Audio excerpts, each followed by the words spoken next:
जब जो जो बच्चे ऑनलाइन हैं अब वो ज़रा मुझे बता दें। अब जो इशू है वो सही हो गया है। अब स्क्रीन जो है वो बिल्कुल ठीक नज़र आ रही है, ब्लर तो नहीं है। अच्छा क्लियर है अब, ठीक है। राहिमा ने बता दिया। और भी जितने बच्चे अभी जो है वो ज्वाइन हो चुके हैं, सही है, तो मुझे ज़रा बता दें कि भाई कि जो स्क्रीन है वो बिल्कुल क्लियर नज़र आ रही है। और वॉइस का भी इशू अगर है तो वो बता दें। अगर वॉइस का इशू आ रहा है तो वॉइस भी क्लियर आ रही है और स्क्रीन भी क्लियर आ रही है। सही है, ऑल सेट हो गया, ठीक है। चले बस बस हम शुरू करते हैं। तो अब जितने भी बच्चे अब आ चुके हैं उनको जल्दी से मैं एक वापस बता दूं, क्योंकि अभी जो है वो टाइम और कम हो गया। तो जो है यहाँ पे हमारा जो अभी लेक्चर चल रहा था, सही है, संडे वाले दिन, तो उसमें जो लेक्चर 5 हमने शुरू किया था चैप्टर नंबर 1 का, वो मैंने आपको ये बताया था कि भाई वो जो लेक्चर है वो हमारा लास्ट लेक्चर है। और उसमें हमारा जो चैप्टर नंबर 1 था उसके सारे टॉपिक जो है वो कवर हो जाने थे। तो हमने उसके अंदर सारे टॉपिक कवर कर लिए थे अल्हम्दुलिल्लाह। थ्योरी वाइज वो हमारा चैप्टर मुकम्मल हो गया था। अब इसमें हमारे पास जो है वो उस क्लास के अंदर कुछ 2 से 3 न्यूमेरिकल्स जो कि एवोगाड्रो से रिलेटेड थे वो बच गए थे। और इसके अलावा जो हमारे पास बैलेंसिंग ऑफ इक्वेशन का एक इम्पॉर्टेंट क्वेश्चन है वो हमारे पास जो है वो अभी बच गया है, सही। तो उसको आज हम जो क्लास है हमारी तो 2 पार्ट्स के ऊपर है। सबसे पहले तो हम जो चैप्टर नंबर 1 है इसके लेक्चर 5 को जो है वो हम कंटिन्यू करेंगे। इसके बाद इसके अलावा जो हमारे पास समझ ले कि जो चैप्टर नंबर 2 है, सही है, उसका इंशाल्लाह जो फर्स्ट लेक्चर है वो भी आज ही हमने शुरू करना है, सही। तो अब यहाँ पे सबसे पहले तो हम एक प्रीव्यू कर लेते कि भाई ये हमने लास्ट जो क्लास हमारी हुई थी उसमें हमने क्या लेक्चर जो है वो पढ़ा था, सही। तो जल्दी जल्दी से जो है वो चीज़ों को देख लेते हैं, ठीक है। तो इसके अंदर अगर आप यहाँ पे ऑब्जर्व क्या नाम है इसको देखें, तो सबसे पहली जो टर्म हमने लास्ट क्लास के अंदर डिस्कस करी थी वो थी आइन। तो आइन के अंदर हमने बात पढ़ी थी कि अगर कोई भी एटम या फिर कोई भी ग्रुप ऑफ एटम है और अगर उसके ऊपर कोई भी हमारे पास चार्ज जो है वो आ जाता है, अब वो चार्ज प्लस का भी हो सकता है और माइनस का भी हो सकता है। तो अगर उसके ऊपर कोई भी चार्ज आ जाता है तो हम उसे जो है वो आयन कहते हैं, ठीक है। तो यहाँ पे हमारे पास, सही, यहाँ पे हमारे पास जो है, ठीक है। वही बेटा जो लास्ट क्लास है ना वो हमारी संडे को हुई थी। संडे को हमारी एक्स्ट्रा क्लास थी, सही। संडे को हमने एक एक्स्ट्रा क्लास भी जो है वो कंडक्ट करी थी। अच्छा, फिर इसके अंदर हमने ये बात पढ़ी थी कि भाई हमारे पास जो आइंस हैं, सही, ये 2 तरीक़ों के होते हैं, सही। एक आइन, सही, जो कि हमारे पास कहलाता है कैट आइन, और दूसरा हमारे पास जो कहलाता है हमारे पास एन आइन। कैटाइन के हवाले से हमने ये पढ़ा था कि कैटाइन जो है ये हमारे पास वो आइन है, वो चार्ज एटम है या फिर ग्रुप ऑफ एटम है कि जिसके ऊपर पॉजिटिव चार्ज होता है, सही है। यानी कि ये ऐसा आइन है कि जिसके ऊपर क्या चार्ज होता है बेटा, पॉजिटिव चार्ज होता है, ठीक है। तो यहाँ पे हमने लिखा था cation are form when an atom loses electron from its outer most shell. तो इसके अंदर हमने ये बात बताई थी कि भाई जो एटम है उसके ऊपर पॉजिटिव चार्ज उसी वक्त आता है कि जब सही, जब उसमें से इलेक्ट्रॉन जो है वो क्या हो जाते हैं, लॉस हो जाते हैं। जब किसी भी एटम में से इलेक्ट्रॉन का लॉस होता है तो उसके ऊपर जो है वो पॉजिटिव चार्ज आ जाता है। तो इसके अंदर हमने कुछ एग्जाम्पल्स भी देखी थी। तो मैंने आपको बताया था कि अगर कोई एटम है और उसके अंदर से एक इलेक्ट्रॉन का लॉस हो रहा है तो उसके ऊपर जो है वो +1 का चार्ज आ जाएगा। अगर किसी एटम में से 2 इलेक्ट्रॉन का लॉस हो रहा है तो उसके ऊपर +2 का चार्ज आ जाएगा। इसी तरीके से अगर किसी भी एटम के ऊपर से जो है वो 3 इलेक्ट्रॉन का लॉस हो रहा है, सही, तो उसके ऊपर +3 का चार्ज आ जाएगा। तो कोई भी एटम जो है वो जितने इलेक्ट्रॉन को लूज करता है, सही, उसके ऊपर उतना ही प्लस का चार्ज जो है वो आता रहता है, ठीक है। अच्छा, फिर इसके हवाले से फिर हमने जब नेक्स्ट इसके जो आइन की जो दूसरी टाइप थी वो पढ़ी थी, वो थी हमारे पास एनाइन। और एनाइन जो है ये हमारे पास वो आइंस कहलाते हैं कि जिनके ऊपर जो है वो नेगेटिव चार्ज होता है। अब सिमिलरली जिस तरीके से हमने कैटाइन के हवाले से ये चीज़ समझी थी कि भाई वो कैटाइन जो है वो उस वक्त फॉर्म होते हैं जब कोई भी एटम जो है वो इलेक्ट्रॉन को क्या करता है, इलेक्ट्रॉन को लॉस करता है, सही, तो कैटाइन फॉर्म हो जाता है। तो एनाइन में इसका क्या हो जाएगा, हमारे पास इसका अपोजिट होगा, सही, यानी कि एनाइन जो है ये उस वक्त फॉर्म होगा कि जब कोई भी एटम जो है वो इलेक्ट्रॉन को क्या करेगा, गेन करेगा। तो जितने भी इलेक्ट्रॉन कोई भी न्यूट्रल एटम गेन करता है तो उसके ऊपर उतना ही नेगेटिव चार्ज जो है वो क्या होता रहेगा, इंक्रीज होता रहेगा। तो अगर कोई भी एटम है, अगर वो एक इलेक्ट्रॉन को गेन कर रहा है तो उसके ऊपर क्या चार्ज आ जाएगा बेटा, -1 का चार्ज आ जाएगा। और अगर कोई भी एटम है, अगर जो है वो 2 इलेक्ट्रॉन को गेन कर रहा है तो उसके ऊपर क्या चार्ज आ जाएगा बेटा, सही, -2 का चार्ज आ जाएगा। तो इसी तरीके से जितने भी इलेक्ट्रॉन वो गेन करता जाएगा उसके ऊपर उतना ही जो है वो माइनस चार्ज इंक्रीज होता रहेगा, सही। तो इन शॉर्ट आयन जो है वो एटम और ग्रुप ऑफ एटम कहलाएंगे कि जिनके ऊपर जो है वो कोई भी चार्ज मौजूद हो, आइडर भी वो पॉजिटिव भी हो सकता है या फिर नेगेटिव भी हो सकता है। अगर पॉजिटिव होगा तो कैटाइन कहलाएगा, और अगर जो है हमारे पास नेगेटिव होगा तो एनाइन कहलाएगा, सही। तो ये हमारे पास जो है ये कुछ ओवरव्यू था आयन के हवाले से। फिर इसके बाद हमने जो नेक्स्ट टॉपिक यानी कि नेक्स्ट जो टर्म हमने लास्ट क्लास के अंदर डिस्कस करी थी, ये थी हमारे पास मॉलिक्यूलर आयन। तो मैंने आपको बताया था भाई कि आयन जो है, आयन और मॉलिक्यूलर आयन के अंदर सिर्फ फ़र्क इतना होता है कि भाई मॉलिक्यूलर आयन में कोई भी मॉलिक्यूल, सही, जो भी हमारे पास मॉलिक्यूल है, और मॉलिक्यूल हमेशा कब बनता है, जब कोई भी 2 या 2 से ज़्यादा एटम्स जब आपस में कंबाइन होते हैं, सही, जब 2 या 2 से ज़्यादा एटम्स आपस में कंबाइन होते हैं तो वो क्या फॉर्म करते हैं, एक मॉलिक्यूल फॉर्म करते हैं, सही। तो हमारे पास क्या है कि अगर कोई भी मॉलिक्यूल है, अगर वो मॉलिक्यूल जो है पूरा का पूरा मॉलिक्यूल, सही, अगर वो मॉलिक्यूल जो है वो अगर लॉस या गेन ऑफ इलेक्ट्रॉन करता है, बिल्कुल सिमिलर हमने जो जिस तरह से लास्ट जो हमने डेफिनेशन पढ़ी थी आयन की, बिल्कुल उसी तरीके से यहाँ पे बस क्या आ जाएगा, मॉलिक्यूल आ जाएगा। तो अगर कोई मॉलिक्यूल जो है, सही, अगर वो क्या करता है कि इलेक्ट्रॉन का लॉस करता है या इलेक्ट्रॉन का गेन करता है, सही, तो उसके ऊपर जो है वो हमारे पास क्या आ जाएगा भाई, उसके ऊपर हमारे पास जो है वो चार्ज आ जाएगा, सही। तो अगर किसी मॉलिक्यूल के ऊपर कोई चार्ज आ जाए तो फिर वो कहलाता है मॉलिक्यूलर आयन, सही। तो वो हमारे पास क्या कहलाएगा भाई, मॉलिक्यूलर आयन कहलाएगा, ठीक है भाई। हाँ, आज बेटा सही, H2O ये भी एक मॉलिक्यूल है, सही बताया आपने। और वहीद विच फ्री एग्जिस्ट इन नेचर, ये आपने मॉलिक्यूल का बताया, भाई मॉलिक्यूल उनको कहते हैं कि भाई जो नेचर में फ्रीली एग्जिस्ट कर सकते हैं, वेरी गुड, ये भी सही बताया आपने, ठीक है। तो अब यहाँ पे हमारे पास, सही है, यहाँ पे हमारे पास जो है, ठीक है, मॉलिक्यूलर आयंस में सिर्फ क्या होगा कि बस यहाँ पे हमारे पास मॉलिक्यूल जो है, पूरा का पूरा मॉलिक्यूल जो है वो इलेक्ट्रॉन को लॉस भी करेगा और इलेक्ट्रॉन को गेन भी करेगा। और बिल्कुल सिमिलर तरीके से यहाँ पे हमारे पास जो मॉलिक्यूलर आयन है, ये हमारे पास नेगेटिव भी होते हैं और ये हमारे पास पॉजिटिव भी होते हैं, सही। तो अगर ये इलेक्ट्रॉन का गेन करता है तो इस पूरे मॉलिक्यूल के ऊपर माइनस का चार्ज आ जाएगा, और ये इलेक्ट्रॉन का अगर जो है वो लॉस करता है तो इसके ऊपर जो है वो पॉजिटिव चार्ज आ जाएगा, ठीक है। तो ये बिल्कुल सिंपल सी एक डेफिनेशन थी मॉलिक्यूलर आयन की, सही। एक हमारे पास लास्ट में हमने आयन पढ़ा था और एक मॉलिक्यूलर आयन पढ़ा था। फिर इसके बाद जो हमने नेक्स्ट टॉपिक जो डिस्कस किया था, ये था हमारे पास फ्री रेडिकल के हवाले से। तो फ्री रेडिकल के अंदर जो हमने बात पढ़ी थी, सही, वो ये थी कि भाई फ्री रेडिकल्स क्या होते हैं। फ्री रेडिकल उन एटम्स या फिर ग्रुप ऑफ एटम्स को कहा जाता है कि जिनके पास आउटर मोस्ट शेल में, आउटर मोस्ट शेल यानी कि जो वो शेल जो कि सबसे आखिरी होता है, जो सबसे बाहर होता है, सही। तो अगर किसी भी एटम या किसी भी मॉलिक्यूल के, किसी भी एटम या फिर ग्रुप ऑफ एटम, सही, तो अब किसी एटम या फिर किसी ग्रुप ऑफ एटम के आउटर, सही, आउटर मोस्ट शेल के अंदर अगर हमारे पास क्या मौजूद है भाई, अनपेयर्ड इलेक्ट्रॉन्स जो हैं वो मौजूद हैं, अनपेयर्ड इलेक्ट्रॉन्स मौजूद हैं, तो उसे हम क्या कहलाते, उसे हम कहते हैं भाई ये जो है एक फ्री रेडिकल है, सही।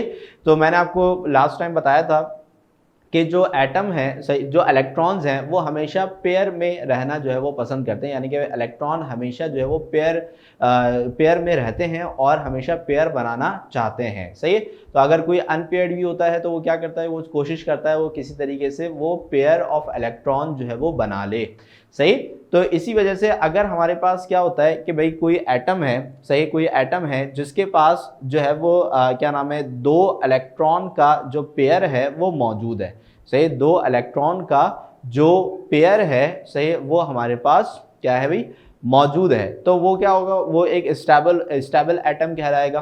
ठीक है, वो क्या कहलाएगा, एक स्टेबल एटम कहलाएगा, सही, यानी कि उसको जो है वो किसी के साथ भी इलेक्ट्रॉन की शेयरिंग या लेन देन करने की कोई भी ज़रूरत नहीं रहेगी, वो अपनी ज़िंदगी में मस्त रहेगा, सही। लेकिन अगर हम क्या करते हैं कि अगर हम किसी तरीके से उस एटम का ये जो एक इलेक्ट्रॉन है, अगर हम इस एक इलेक्ट्रॉन को जो है वो क्या करते हैं, निकाल देते हैं, सही, जिस तरीके से यहाँ पे आप देखें कि इसका जो है वो एक इलेक्ट्रॉन जो है वो निकल गया, सही। तो जैसे ही हम इसका एक इलेक्ट्रॉन जो है वो निकाल देते हैं, तो अब यहाँ पे ये जो 2 इलेक्ट्रॉन का ये जो एक पेयर था, सही, जो 2 इलेक्ट्रॉन का पेयर था, अब वो पेयर जो है वो ख़त्म हो जाएगा। अब ये जो एक इलेक्ट्रॉन है ये एक अनपेयर्ड इलेक्ट्रॉन कहलाएगा, सही। तो अब जैसे ही ये अनपेयर्ड हो गया तो अब ये क्या बन जाएगा, ये हमारे पास बन जाएगा एक फ्री रेडिकल बन जाएगा, सही, यानी कि एक रेडिकल फॉर्म के अंदर आ जाएगा, यानी कि पहले जो एक न्यूट्रल एटम था, सही, अब ये हमारे पास क्या हो जाएगा, एक फ्री रेडिकल हो जाएगा। और मैंने आपको बताया था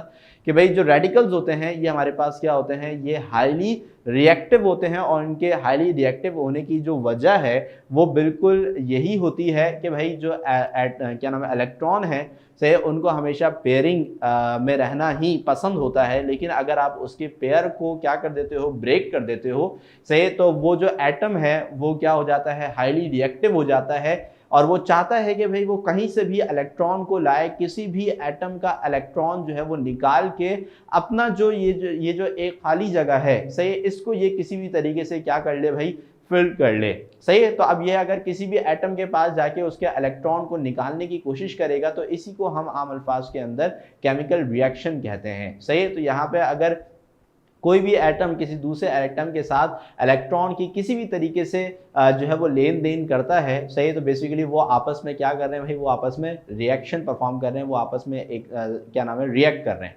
सही। क्योंकि अगर हमारे पास सारे एटम्स जो है वो स्टेबल एटम्स होंगे तो फिर तो उनको किसी के साथ भी रिएक्ट करने की कोई ज़रूरत नहीं है, क्योंकि उनकी पहले से ही पेयरिंग हो रखी है, सही है।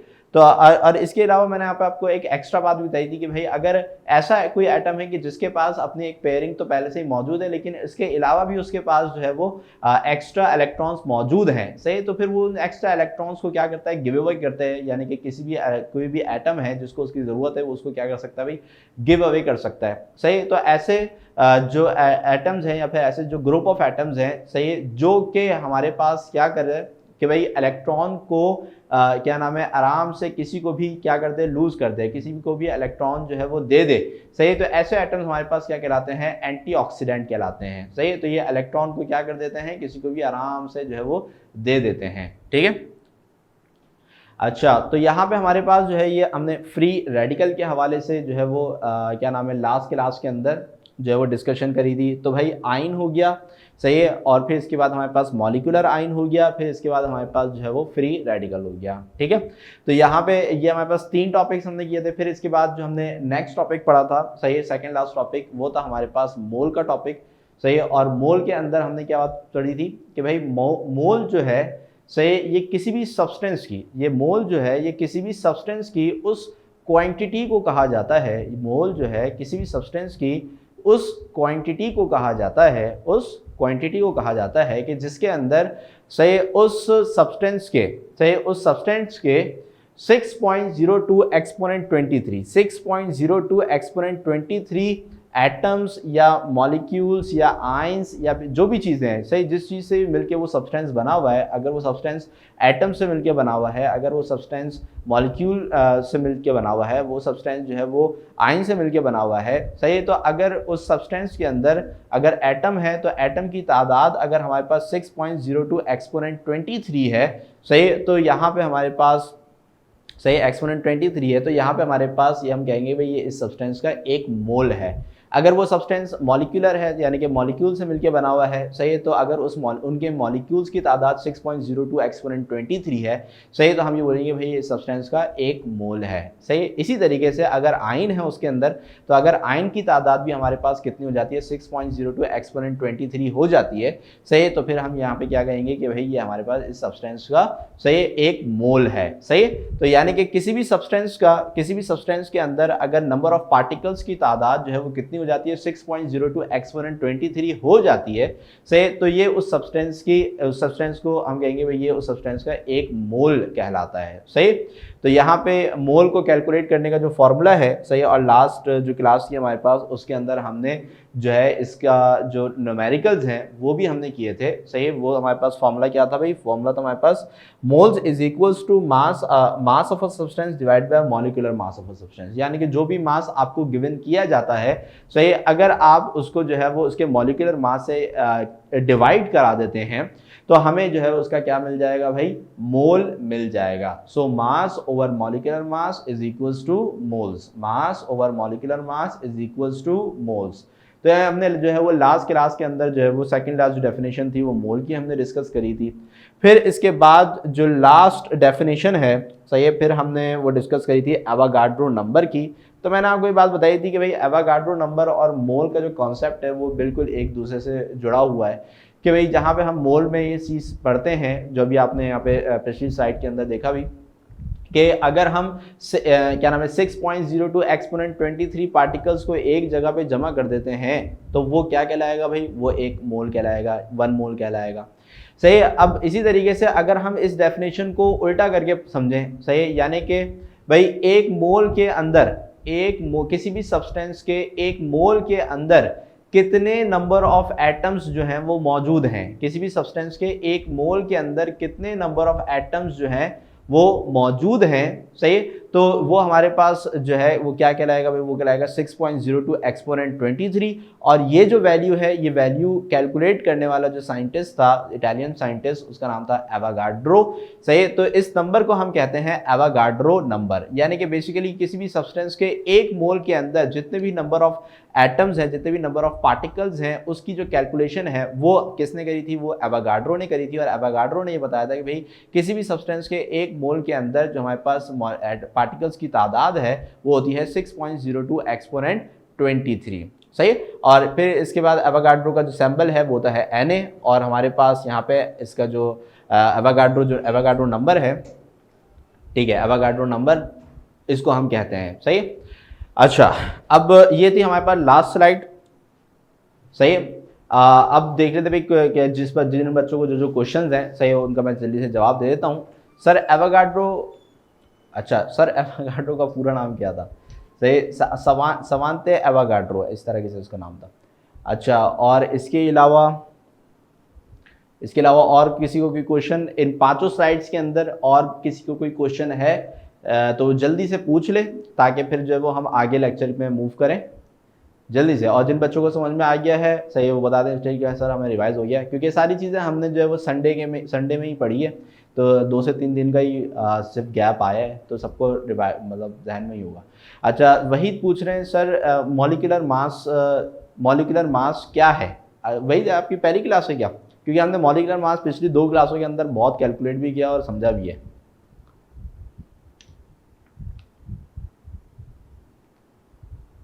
सारी बेटा कौन सी डेफिनेशन को वापस से मैं एक्सप्लेन कर दूं, डेफिनेशन का नाम बता दें, कौन सी डेफिनेशन, ठीक है। अच्छा, अभी यहाँ एवोगाड्रो नंबर वापस से मैं बता देता हूँ आपको। एवोगाड्रो नंबर पार्टिकल्स की, कोई भी एटम है या फिर मॉलिक्यूल है या फिर आइंस हैं, कोई भी पार्टिकल है, सही, उस क्या नाम है, तो उसका अगर आपके पास 1 मोल मौजूद है, 1 मोल, तो उस 1 मोल के अंदर जितने नंबर ऑफ पार्टिकल्स मौजूद होते हैं, सही। अब जितने नंबर ऑफ पार्टिकल्स का मतलब है जितने नंबर ऑफ एटम्स भी हो सकते हैं, जितने नंबर ऑफ मॉलिक्यूल भी हो सकते हैं, और जितने नंबर ऑफ आइंस भी हो सकते हैं। तो किसी भी सब्सटेंस के 1 मोल के अंदर जितने नंबर ऑफ पार्टिकल्स मौजूद होते हैं, सही है, वो एवोगाड्रो नंबर कहलाता है और वो होता है हमारे पास 6.02 एक्सपोनेंट 23। ये कैलकुलेट करने वाले जो साइंटिस्ट थे उनका नाम था एवोगाड्रो, इसलिए इस फिगर को 6.02 एक्सपोनेंट 23 को एवोगाड्रो नंबर कहा जाता है। ठीक है बेटा, ये क्लियर होगी बात। अच्छा, यूट्यूब पे मैं आपको बता दूं भाई, यूट्यूब पे जो है हमारे जो 2 लेक्चर्स हैं, सही है, वो अपलोड हो चुके हैं। ठीक है, तो जो प्रीवियस जो हमारा चैप्टर हुआ था उसके अंदर हमारे पास जो 2 लेक्चर थे स्टार्टिंग, वो हमारे जो है वो अपलोड हो गए हैं। सही, तो जो नए बच्चे हैं, आज भी हमारी क्लास में कुछ नए बच्चे शामिल हैं, तो अगर जो नए बच्चे हैं तो उनको मैं ये कहूँगा कि जितने भी लेक्चर अपलोड होते जाएँ उसको जल्दी से जो है वो जाके देख लें और फिर जो क्वेश्चन हुआ करें वो क्लास में पूछा करें। और फिर अभी जो है वो 3rd लेक्चर, फिर 5th लेक्चर और आज जो है वो हमारा 6th लेक्चर है। सही, तो ये भी इंशाल्लाह जो है वो फिर आने वाली क्लासेस में अपलोड हो जाएगा, आने वाले वीक्स में अपलोड हो जाएगा। ठीक है, नोट्स आपको ग्रुप पे जो है वो टीम प्रोवाइड कर देगी। ठीक है,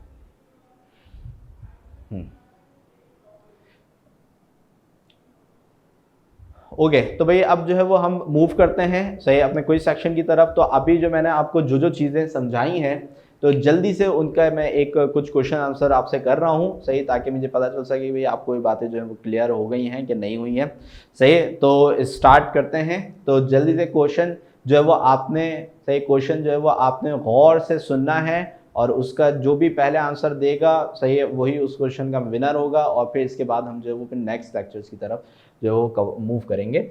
अच्छा, तो यहाँ पे हमारे पास जो पहला क्वेश्चन है, सही, पहला जो क्वेश्चन है इसको आपने ज़रा गौर से सुनना है। ठीक है, तो अगर हमारे पास किसी भी एटम के ऊपर, सही, कोई भी एटम या फिर कोई भी ग्रुप ऑफ एटम है, अगर उसके ऊपर चार्ज आ जाता है तो उसको हम क्या कहते हैं? सही, अगर कोई भी एटम या ग्रुप ऑफ, वेरी गुड आइन, very good Waheed, Aiza, Tanzeel, Umar, Rumaisa, Khadija, very good आइन, अबीहा, मनाल, फातिमा इरशाद अहमद, वेरी गुड, सही, आज़ेब। तो सभी ने सही जवाब दिया है, सही है, और इतनी तेज़ी से जवाब दिया है कि भाई पहले जिसने दिया था मैं उसको देख भी नहीं सका। सही, किसने पहला जवाब दिया था? तो यहाँ पे हमारे पास जो आइन है, सही है, वो राइट आंसर है। ठीक है, तो यहाँ पे हमारे पास क्या होता है? वहीद ने, वेरी गुड वहीद, सही है। तो यहाँ पे हमारे पास क्या है कि भाई आइन एटम, अभी हमने समझा कि भाई वो एटम या ग्रुप ऑफ एटम जिसके ऊपर कोई भी चार्ज आ जाता है वो हमारे पास क्या कहलाता है? भाई आइन कहलाता है। ठीक है, अच्छा, तो सही, अब नेक्स्ट क्वेश्चन पूछते हैं। सही, नेक्स्ट क्वेश्चन हमारे पास क्या है कि भाई अगर कोई भी मॉलिक्यूल, सही है, अगर कोई भी मॉलिक्यूल जो है, मॉलिक्यूल वो अगर इलेक्ट्रॉन को लूज कर देता है, सही है, वो अगर इलेक्ट्रॉन को क्या कर देता है? लूज कर देता है। ठीक है, तो फिर वो क्या बन जाएगा? सही है, एक मॉलिक्यूल है, ठीक है, अगर वो इलेक्ट्रॉन को क्या कर देता है? लूज कर देता है, ठीक है, तो वो क्या बन जाएगा? ठीक है, कैटाइन, वेरी गुड, सही है। मॉलिक्यूलर आइन भी सही जवाब है, ठीक है, और कैटाइन भी सही जवाब है क्योंकि वो एक मॉलिक्यूलर आइन बनेगा और मॉलिक्यूलर आइन में, सही, चूंकि वो इसने इलेक्ट्रॉन लूज किया है तो वो कैटाइन बन जाएगा। सही, तो हमारे पास यहाँ पे हमारे पास क्या है भाई? इसका जो दूसरे का जो आंसर है, सही, ये है हमारे पास कैट आइन। ठीक है भाई, अच्छा, अब आते हैं नंबर 3 पे। सही, नंबर 3 जो है, सही, ये जो क्वेश्चन है इसके अंदर हमने आपसे पूछते हैं कि सही, तो अगर किसी भी एटम, सही, अब अगर किसी भी एटम या फिर किसी भी ग्रुप ऑफ एटम, सही, कोई भी एटम है या फिर कोई भी ग्रुप ऑफ एटम है, अगर उसके आउटर मोस्ट शेल के अंदर अनपेयर्ड इलेक्ट्रॉन्स मौजूद हैं, सही है, तो फिर वो क्या कहलाएगा? रेडिकल, वेरी गुड, सही, आज़ेब, महक, आयजा, तंजील, अब्दुल हादी, रुमैसा खान, सुनैना फरीद, वेरी गुड, मतलब सब बच्चों को माशाल्लाह से जो है वो चीज़ रिवाइज है। ठीक है, तो वो हमारे पास क्या कहलाएगा? रेडिकल, या फिर इसको हम फ्री रेडिकल भी कह सकते हैं। ठीक है, अच्छा जी, फिर इसके बाद आते हैं क्वेश्चन नंबर 4 पे।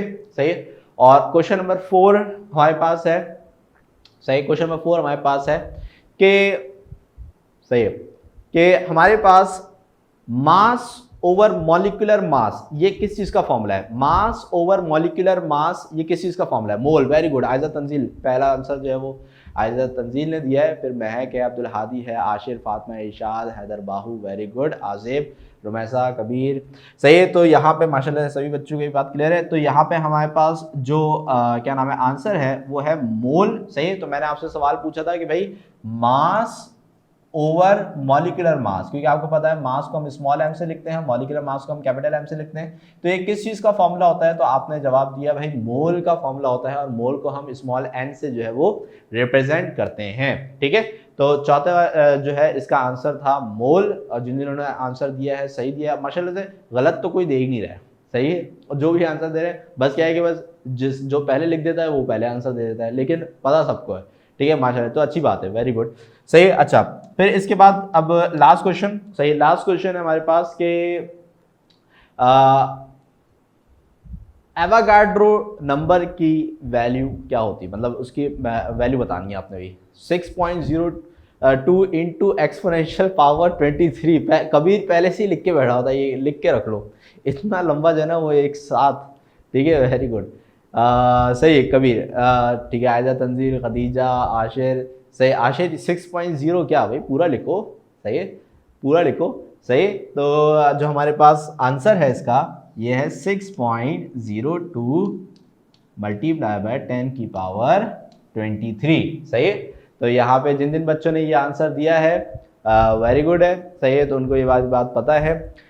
तो अब यहाँ पे हमारे पास जो है ये कोई सेक्शन भी अल्हम्दुलिल्लाह मुकम्मल हो गया। तो हर उसमें से साइड में से मैंने एक एक क्वेश्चन आपसे पूछा और आपने माशाल्लाह से उसका बड़ा बेहतरीन जवाब दिया और अभी तक दे रहे हैं, सही है। तो चले, तो यहाँ पे हमारे पास ये कोई सेक्शन जो है वो मुकम्मल हो गया। अब हम जो है वो मूव करते हैं जो एसएलओस तो सबने मैंने लास्ट टाइम ही दिखा दिए थे। तो ये फर्स्ट चैप्टर के एसएलओस हैं जो कि हमने लास्ट क्लास में अल्हम्दुलिल्लाह जो लास्ट टॉपिक हमारा हुआ था एवोगाड्रो और मोल से रिलेटेड, तो उसके अंदर हमने जो है वो पूरा चैप्टर जो है वो कवर अप कर लिया है। बस आज जो है वो हमें फर्स्ट चैप्टर में से कुछ न्यूमेरिकल्स करने हैं और फिर इसके बाद जो है वो बैलेंसिंग इक्वेशन करनी है, सही है। तो स्टार्ट करते हैं फिर न्यूमेरिकल। जो हमारे लास्ट क्लास के अंदर जो न्यूमेरिकल्स रह गए थे, मोल और एवोगाड्रो से रिलेटेड हम न्यूमेरिकल्स कर रहे थे और उसके अंदर हमने जो है मोल से रिलेटेड न्यूमेरिकल जो है वो कर लिए थे और एवोगाड्रो नंबर से रिलेटेड जो न्यूमेरिकल थे वो रह गए थे। तो मैंने आपसे फिर यही कहा था कि फिर नेक्स्ट क्लास जब होगी इंशाल्लाह तो उसके अंदर हम जो है वो फिर इसको कंटिन्यू करेंगे, ठीक है। तो आज जो है वो हम स्टार्ट करते हैं। तो हमारा जो पहला क्वेश्चन है, तो जो बच्चे हैं उन सबके पास जो कैलकुलेटर पहले से मौजूद होना चाहिए, सही है, और कैलकुलेशन करें और उसके आंसर भी मुझे बताएं और जो है वो साथ साथ मैं भी यहाँ पे कैलकुलेशन कर रहा हूँ और फिर अपने आंसर्स को मेरे आंसर के साथ मैच भी करिएगा, ठीक है। तो स्टार्ट करते हैं भाई। पहला जो क्वेश्चन है हमारे पास, तो क्वेश्चन हमारे पास लिखा हुआ है calculate the number of atoms, calculate the number of atoms present in 9.2 grams of calcium, सही, 9.2 ग्राम्स ऑफ कैल्शियम। तो यहाँ पे अगर हम क्वेश्चन को पढ़ते हैं तो क्वेश्चन को पढ़ के हमें ये पता चलता है कि यहाँ पे हमें कैलकुलेट क्या करना है भाई, कैलकुलेट करना है नंबर ऑफ एटम्स। तो भाई जब भी आपको बोले कि भाई आपने नंबर ऑफ एटम्स को कैलकुलेट करना है या नंबर ऑफ मॉलिक्यूल्स को कैलकुलेट करना है या नंबर ऑफ आयंस को कैलकुलेट करना है या फिर नंबर ऑफ पार्टिकल जो है वो आपने कैलकुलेट करने हैं, तो कोई भी अल्फाज वो इस्तेमाल कर सकते हैं, एटम, आयन, मॉलिक्यूल, पार्टिकल, सही। तो अगर आपको इन चीज़ों के नंबर्स मालूम करने हैं, सही, तो आप समझ जाइएगा कि भाई हमें यहाँ पे एवोगाड्रो नंबर का जो फॉर्मूला है वो अब यहाँ पे हमें यूज़ करना पड़ेगा, यानी कि एवोगाड्रो से रिलेटेड न्यूमेरिकल है, ठीक है भाई। तो अब यहाँ पे हमारे पास क्या है कि भाई हमें यहाँ पे मालूम करने हैं नंबर ऑफ एटम्स। तो भाई नंबर ऑफ एटम्स जो है ये हमें मालूम करने हैं, तो इसके साथ हम क्वेश्चन मार्क लगा देते हैं। फिर इसके बाद लिखा हुआ है present in 9.2 grams of calcium. अब ये जो 9.2 ग्राम्स है, तो सब बच्चों को ये बात पता है कि जो ग्राम जो यूनिट होता है ये किसका यूनिट होता है बेटा, मास का यूनिट होता है, सही। तो यहाँ पे हमारे पास जो है ये जो 9.2 ग्राम है ये हमें क्या दिया हुआ है, ये दिया हुआ है मास, ठीक है। तो इसको मास को हम किससे रिप्रेजेंट करते हैं, स्मॉल m से रिप्रेजेंट करते हैं। तो यहाँ पे हमारे पास ये आ जाएगा भाई 9.2 ग्राम्स, ये मास की वैल्यू आ गई। फिर इसके बाद जो नेक्स्ट हमारे पास चीज इन्होंने हमें बताई भी है, वो ये बताई हुई है कि भाई आपके पास जो एटम है वो किसका है भाई, कैल्शियम का है। सही, तो आपने यहाँ पे, आपको यहाँ पे कोई कंपाउंड नहीं दिया हुआ, आपको यहाँ पे सिर्फ और सिर्फ क्या दिया हुआ है, आपको सिर्फ और सिर्फ यहाँ पे बताया हुआ है कि भाई यहाँ पे जो एटम आपने मालूम करने हैं वो सिर्फ और सिर्फ कैल्शियम एलिमेंट है। सही, उसका एटम आपने मालूम करने हैं।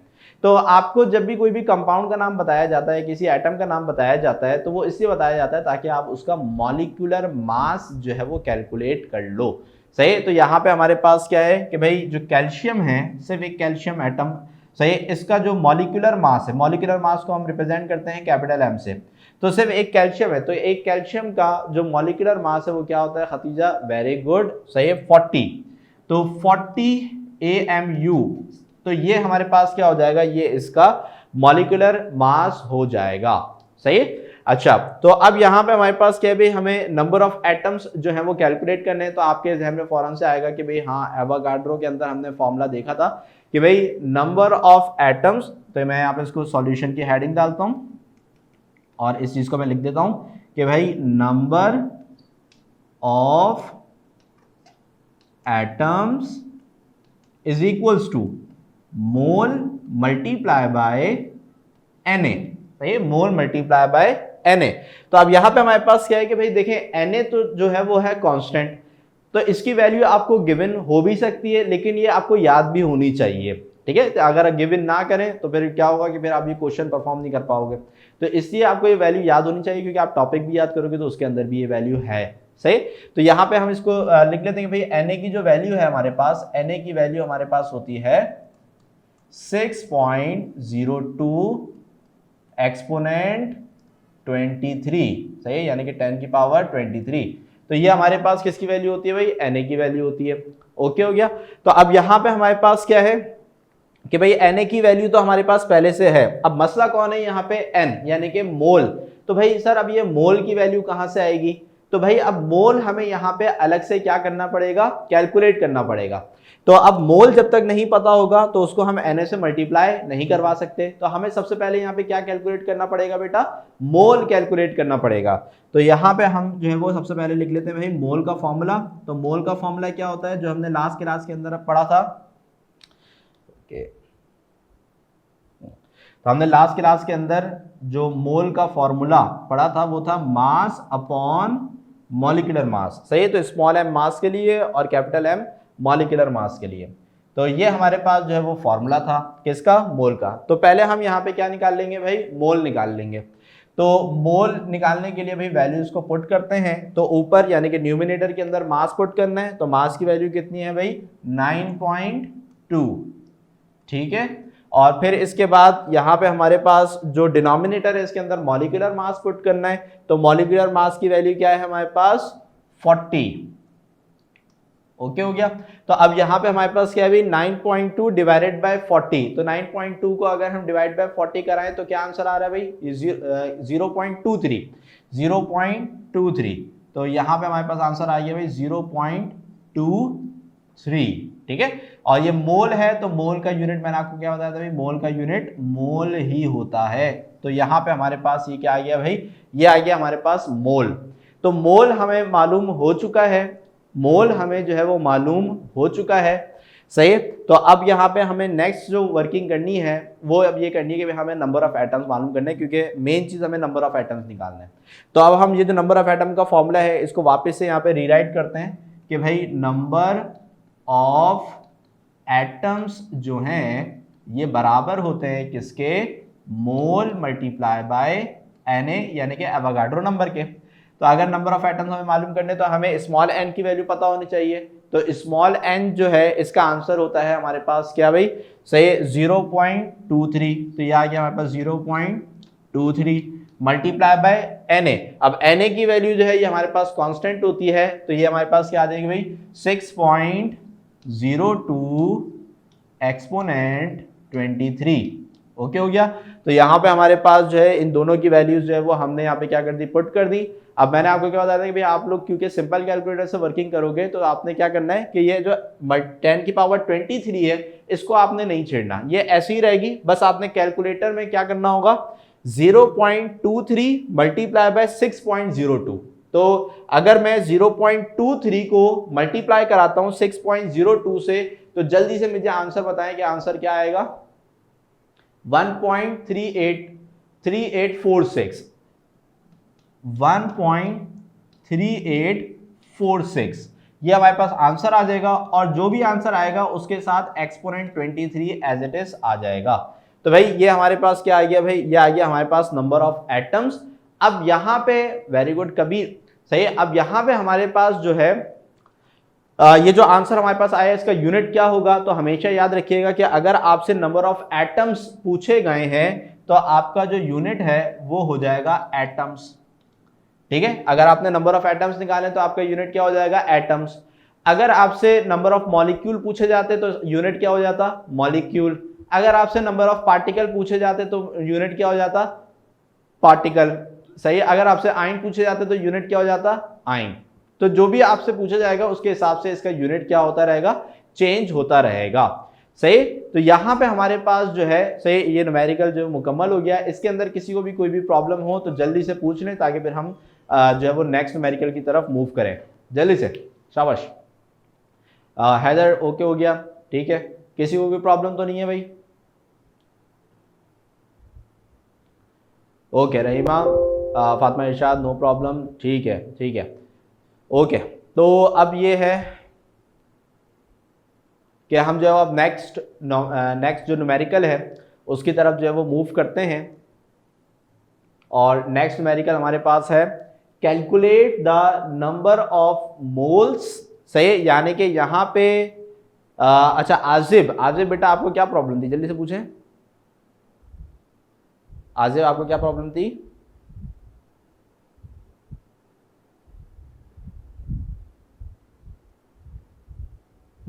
चलें, अगर नहीं आया तो इसमें भी देख लें, ये भी बिल्कुल सेम न्यूमेरिकल है, सही है। तो इसको मसला नहीं है, बिल्कुल सेम चीज़ होगी तो वो रिवाइज हो जाएगी उसके अंदर, ठीक है।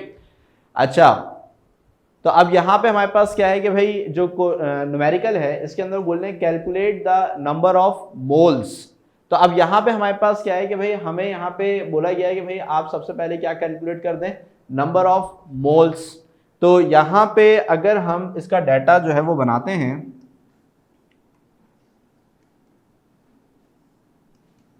ओके, तो हमें नंबर ऑफ मोल्स कैलकुलेट करना है। अब नंबर ऑफ मोल्स के लिए हम यहाँ पे क्या लिखेंगे भाई कि भाई हमें सिंपल मोल्स चाहिए, और मोल्स को हम किससे रिप्रेजेंट करते हैं, स्मॉल एन से रिप्रेजेंट करते हैं। तो हमें यहाँ पे जो है वो भाई मोल जो है वो रिप्रेजेंट क्या नाम है, मोल जो है वो हमें मालूम करना है, ठीक है। अच्छा आयान बेटा, ये जैसे ही मुकम्मल हो जाएगा ना मैं फिर स्लाइड बैक कर दूंगा, आप उसको फिर स्क्रीनशॉट ले लीजिएगा, कोई इशू नहीं है, ठीक है। अच्छा, तो यहाँ पे हमारे पास क्या है कि भाई जो मोल्स हैं सही, ये हमें जो है वो क्या करना है भाई, कैलकुलेट करना है, नंबर 1। फिर इसके बाद इन्होंने क्या बोला, सही, नंबर ऑफ मॉलिक्यूल्स। अब दूसरी चीज जो हमें कैलकुलेट करनी है वो नंबर ऑफ मॉलिक्यूल्स कैलकुलेट करने हैं, सही है। तो नंबर ऑफ मॉलिक्यूल्स हम यहाँ पे लिख लेते हैं भाई, नंबर ऑफ मॉलिक्यूल्स। तो जैसे ही आपने इसको देखा कि भाई हमें नंबर ऑफ मॉलिक्यूल्स मालूम करने हैं, तो आपके जहन में फौरन से बात आ जानी चाहिए कि नंबर ऑफ, सर ने बताया था कि भाई number of atom, number of molecule, number of ions, कोई भी लफ्ज यूज करें, सही है, इसका मतलब है कि हमें यहाँ पे एवोगाड्रो का फॉर्मूला लगाना होगा, सही है। तो यहाँ पे हमें नंबर ऑफ मॉलिक्यूल्स जो हैं वो क्या करना है भाई, मालूम करना है। Present in 8 grams. अब ये 8 ग्राम्स वापस है, सही है, क्योंकि 1 ग्राम इसके साथ यूनिट लगा हुआ है, तो ये हमें इसका क्या दिया हुआ है भाई, मास दिया हुआ है, सही है। तो यहाँ पे हम इसको लिख लेंगे भाई कि हमारे पास जो मास है, मास को हम लिखते हैं स्मॉल m से। तो मास जो है ये हमारे पास कितना है भाई, 8 ग्राम है, सही। और फिर यहाँ पे हमें आखिर में जो कंपाउंड का नाम है, सही है, वो बताया गया है। अब कंपाउंड का नाम हमें यहाँ पे क्या बताया भाई, सही, C6H12O6। तो मैंने आपको क्या बताया भाई, कंपाउंड का नाम है या फिर कोई भी एटम एलिमेंट का नाम जो भी आपको बताया जाता है वो किस लिए बताया जाता है, ताकि आप उसका क्या कैलकुलेट कर सको, क्या कैलकुलेट कर सको, मॉलिक्यूलर मास कैलकुलेट कर सको। तो जिन बच्चों को मॉलिक्यूलर मास कैलकुलेट करना नहीं आता, या फिर जो बच्चे आज नए आए हैं, तो वो इस चीज को देखने के लिए मॉलिक्यूलर मास यहाँ पे हम किस तरीके से कैलकुलेट करते हैं, तो ये काम हम डाटा के अंदर ही करेंगे। तो अब यहाँ पे हमें क्या करना होगा भाई कि मॉलिक्यूलर मास जो है वो हमें कैलकुलेट करना होगा। और मॉलिक्यूलर मास को हम रिप्रेजेंट किससे करते हैं भाई, कैपिटल M से। अब मॉलिक्यूलर मास जो हमें कैलकुलेट करना है वो किसका कैलकुलेट करना है, C6H12O6, C6H12O6, very good, glucose का फॉर्मूला है ये। तो यहाँ पे हमें क्या करना है कि भाई इसका जो क्या बोलते हैं भाई, इसका जो मॉलिक्यूलर मास है वो हमें कैलकुलेट करना होगा, ठीक है।